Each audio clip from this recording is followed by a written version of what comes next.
Hi, my name is Magda, and I'm a filmmaker, writer, storyteller, and creative thinker. I've been running my creative art practice since 2005, and if you're new here, welcome to my creativity and storytelling focus channel.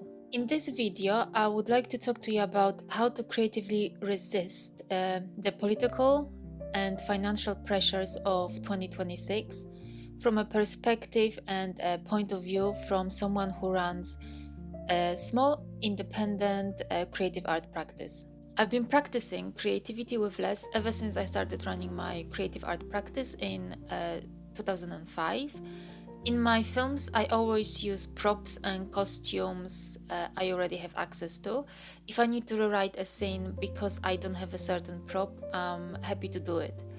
I can afford such flexibility because I produce my own films and I work on low budget films, which means that I don't have to ask anyone for permission to make any changes. Flexibility to make creative decisions has always been really important to me. But I feel that in 2026 it is a great way to express a creative resistance towards those who really want to take creativity, creative expression, and art, the way we understand art, away from us. After returning to higher education in 2021, my creative art practice began expanding and evolving more towards multidisciplinary creative art practice. During that time, I was able to experiment and have creative flexibility because I reused old clothing and everyday items, which I would have previously thrown out. Reusing textiles and materials and items which are already in circulation made me experiment more without thinking about the upfront costs and minimizing the need to play safe. Besides, using second-hand textiles and giving them another life supports my artistic and personal values. When any kind of crisis in the world happens, usually the art and creative sector experiences disproportional financial cuts. In the world towards constant growth and consumption, financial disregard towards creativity and arts as well as creative expression isn't surprising at all. So for me, being creatively resistant and resilient means that financial, global, and political disruptions have lesser effect on my ability to run my creative art practice. Since 2020, globally, we experience three events, and that's excluding the rapid growth of artificial intelligence that could have uprooted a lot of the artists and creatives, not only the people who work on the fringes and margins of the mainstream culture and art.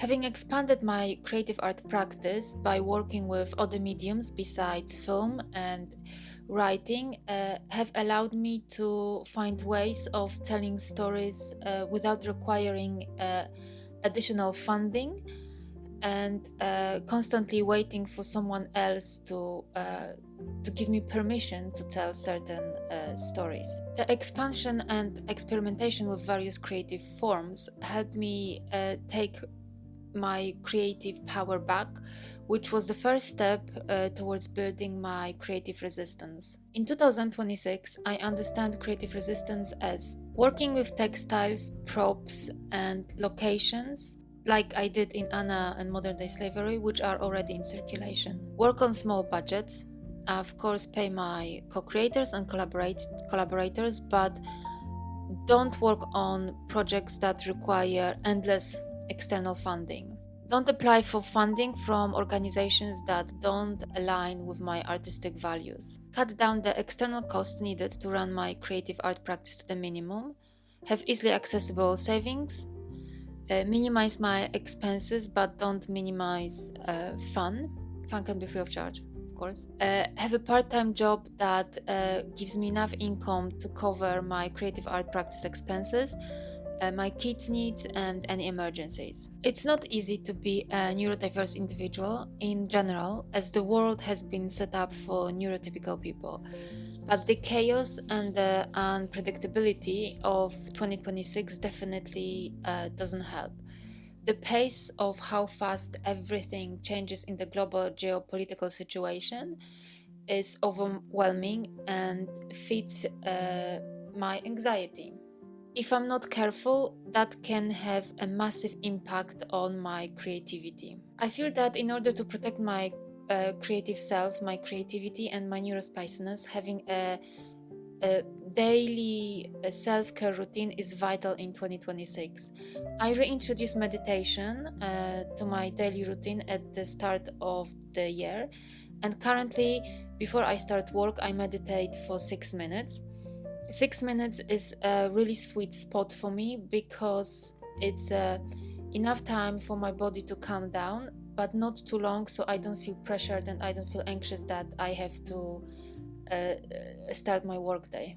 I also intentionally removed myself from the news cycle in 2025. I deleted my Facebook and Twitter account and Instagram from my phone. I still have an Instagram account which I don't use for posts. Sometimes I use it to communicate with friends. Apart from YouTube, which some consider to be a social media channel, Substack and LinkedIn, I have no any other social media platforms. As a neurodiverse creative, I need to be very careful where my focus goes because I get easily distracted and I can be pulled in many different directions at the same time. Hence, creating practices, rituals, and habits that help me stay focused is super important to me.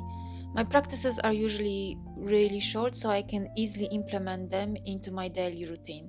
Part of my creative resistance in 2026 is not to let the craziness of the world outside of my area of influence distract me and take away my focus from my creative art practice, my projects, dreams, and goals. Thanks so much for watching. I would love to hear from you about what steps are you taking to make your creative art practice more resilient and resistant to the outside craziness in 2026. If you have not subscribed, please do so, as that will help me grow my channel, allowing me to make more videos, documentary and narrative films. For now, take care and happy creating.